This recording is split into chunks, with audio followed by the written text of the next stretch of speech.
Jagdishji, my question is about karma.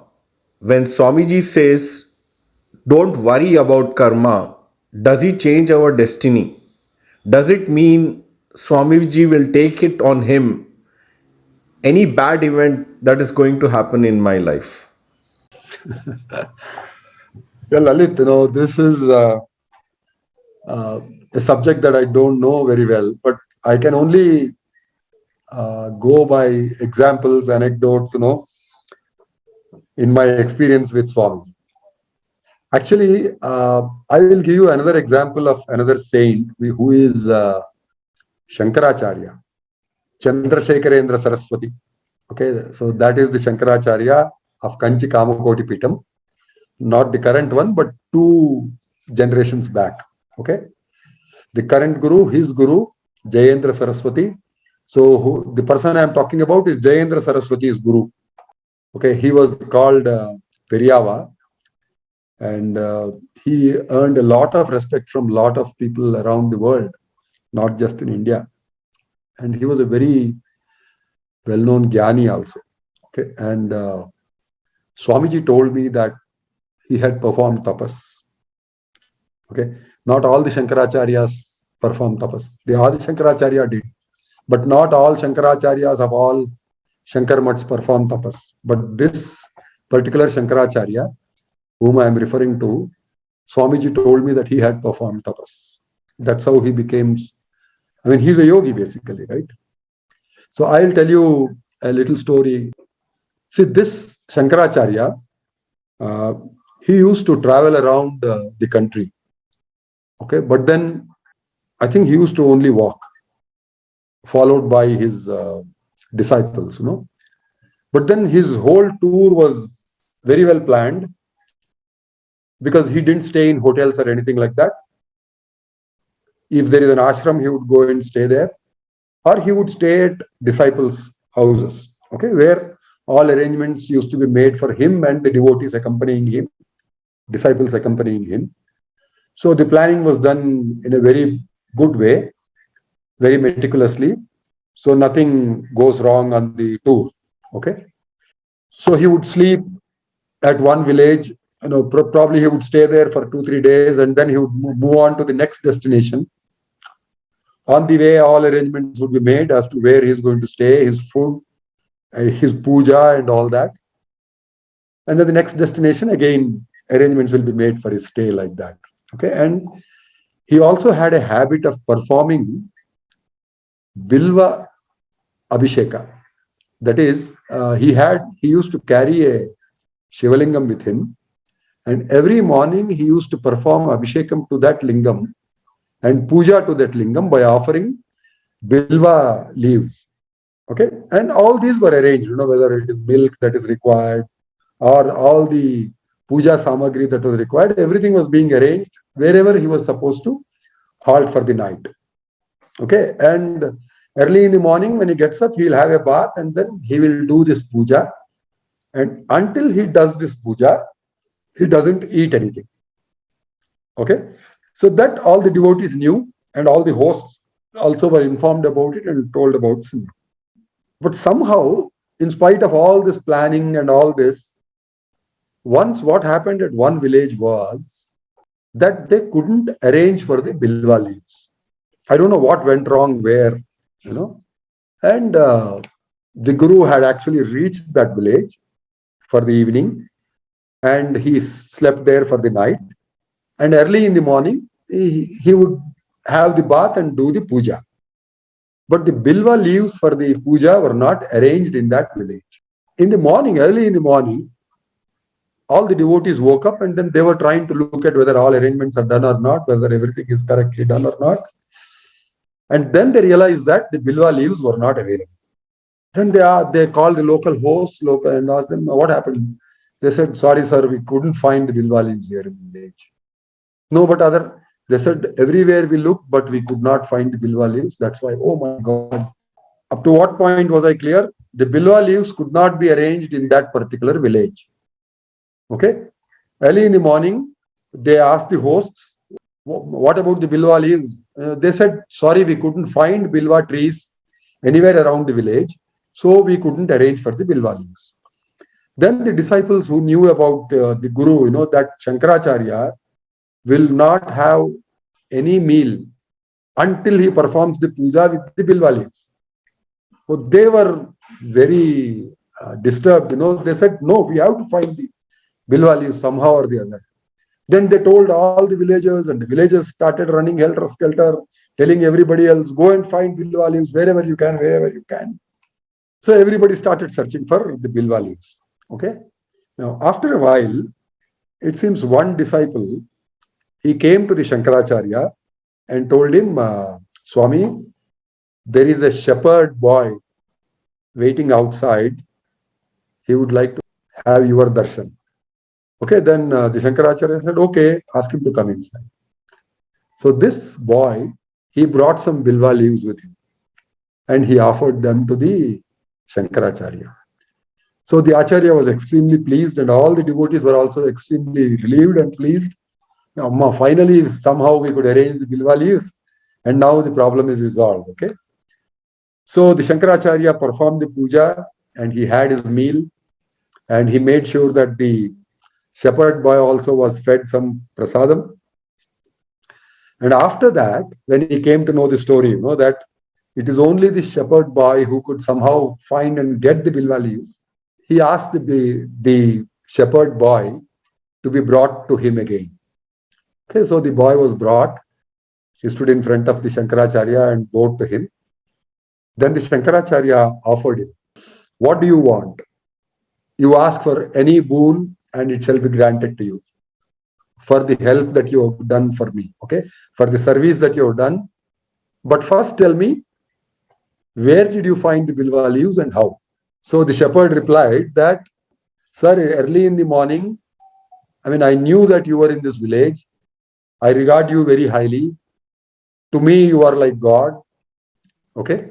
So when I knew that you were here, I was hovering around here. And early in the morning also I was here. And I learned that your disciples are looking for bilva leaves and they couldn't find any. See, I take my sheep and goat to a nearby forest and I know that there is a bilva tree there. So immediately I ran to that tree and I brought some bilva leaves for you to do the puja. That is how I could get the bilva leaves. So the Shankaracharya was very happy. And again he said, please let me know if you have any desire that I can fulfill. So it seems this boy, young boy, again folded his hands, bowed to the Shankaracharya, and he said, Swami, my father advised me that in case you get an opportunity to speak to God, don't ask him for anything. Don't ask him for any worldly things. Don't ask him for money or that or this, because those are not permanent. They are all just temporary. You are going to lose them again. You should ask him for moksha. Moksha or mukti, whatever, right? So that is the goal of every human being. And that is what you should ask God in case you get an opportunity to talk to God, if God is in front of you. Okay. So today I am so fortunate that my God is in front of me. And so this is my desire. As my father had advised me, as my father had taught me, I only want moksha, mukti, deliverance from this cycle of birth and death. Okay. So please give that to me. Please grant me my wish. And it seems immediately the Shankaracharya said, okay, your wish is granted. He was extremely pleased that, this boy, shepherd boy, who probably was not even educated, he wouldn't have learned the Vedas or Shastras or even probably the alphabet. He may not have learned how to write or read, right? But look at the kind of boon that he asked from the yogi, okay, the Shankaracharya. People ask for so many things, but this boy, he stuck to his father's training. And by the way, it looks like, what I understand is that the father was no more. The father had passed away. So the son asked for that desire. The Shankaracharya said, yes, it will be granted to you. And then the shepherd boy took some prasadam and left. That's all. So after that, I mean, the stay there in the village was over, and then the Shankaracharya and his retinue, they proceeded further on the tour. And the next day morning, when the Shankara, I mean, probably they stayed at a different place, and the Shankaracharya had come to take bath at a river.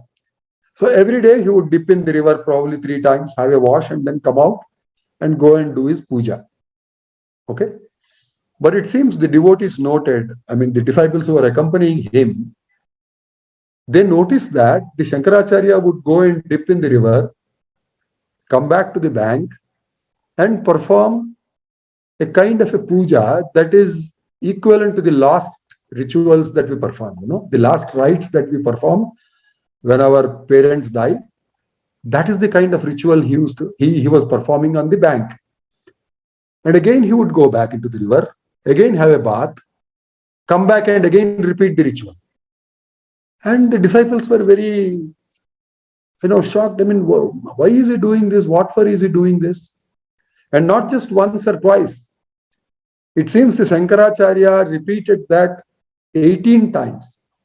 18 times he went back into the river, had a dip, had a bath, came out to the bank, performed the last ritual, again went back to the river, like that. So he performed it 18 times that day, that morning. So all the disciples were very surprised, and the time is going on, but this sage is doing all of this. And only at the end, when all the ritual was over and then he was returning back to the place where he was staying, they gathered the courage to ask him, Swami, why did you do this today? Can you please explain to us? We are very curious why you repeated it 18 times. So it is then that the Shankaracharya answered, it seems, saying that, you remember that shepherd boy? He asked me for deliverance. He asked me for moksha. As per his destiny, that boy had to take another 17 births. It is only after another 17 births, so including this one, 18, that he could have got moksha. But because he asked me for deliverance right in this birth, this lifetime, I had to perform his 18 last rites and grant him deliverance. So after this lifetime, he won't have another lifetime. He will attain moksha. Okay. And then the story goes that after a few years, that boy passed away. Okay. But this is how it works. Lalit, is that clear? This is how it... Jagadish, thank you. Thank you. That's a very fantastic answer. And I'm very much so this is how the yogis work. We don't understand them at all. I mean, how could they do this? Okay. So when the yogi says, forget about karma, do the meditation, Swamiji will take care, or the meditation will take care of the karma. That is how much power the yogi has. They can do whatever they want. Okay. So it's not necessary that they have to take on the karma, our karma. Okay. Not every time, not necessary. But then there is also another answer that Swamiji gave. I mean, as I talk, I get reminded of these things from Swamiji. Once the same question was asked of Swamiji. Somebody had some problem, health problem. Okay, so then he came and begged Swamiji to cure him of that, and Swamiji did that. Okay, and then the disciples who were around him, they noticed that Swamiji suffered that problem a little. Okay, then they asked him, Swamiji, I mean, why did you take that karma of that fellow? Unnecessarily you are struggling with this. You know what Swamiji said? Amma, this is like the crow shit in the ocean. How does it matter? Understand? So the yogi has the capacity to take up so much karma that an individual devotee's karma is as significant as crow shit to him. Okay? Crow's droppings, I mean. Okay, so that's the capacity of the yogi. It's just unimaginable. You cannot fathom that. The capacity, the power that he has to be able to deliver devotees, to be able to solve their problems. That much power he has. Let me remind you of another thing, right? I mean, we know why or the explanation that Swamiji gave as to why he took bath in rivers frequently. Okay, this happened the last time he took bath in the Kaveri river in 1993. The devotees asked him, why do you do this? Your health is so bad. You are on dialysis. Every 2-3 days, you have to get dialysis done. And you are struggling so much with such bad health. And in spite of that, you travel all the way to the Kaveri river just to have a dip in the river. Why do you need to do this? Then Swamiji answered, saying that these rivers, they beg the yogis, they pray to the yogis to come and have a dip in them. Do you know why?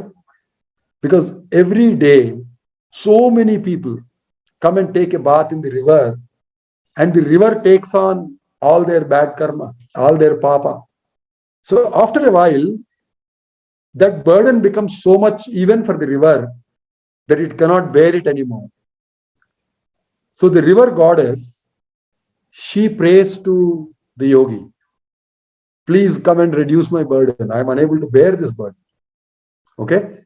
So Swamiji explained that it is at such times that he has to go and take a dip in the river. So all the karma that the river has taken from so many people, from so many devotees who take a dip in the river, all that karma is taken by the river. And by taking one dip in the river, the yogi takes away all that karma. You understand, Lalit, what's the capacity of a yogi? It's just impossible to understand that. Thank you very much, Jagadish. This is a fantastic answer. It's increased my faith in Swamiji 100 billion times. Yeah. And see how fortunate we are to have a guru like that, right? Yes. Yeah. I think that quote of his, don't worry about your karma, is now explained to me. I mean, that was... Okay. Thank you very much, Jagadish. Welcome.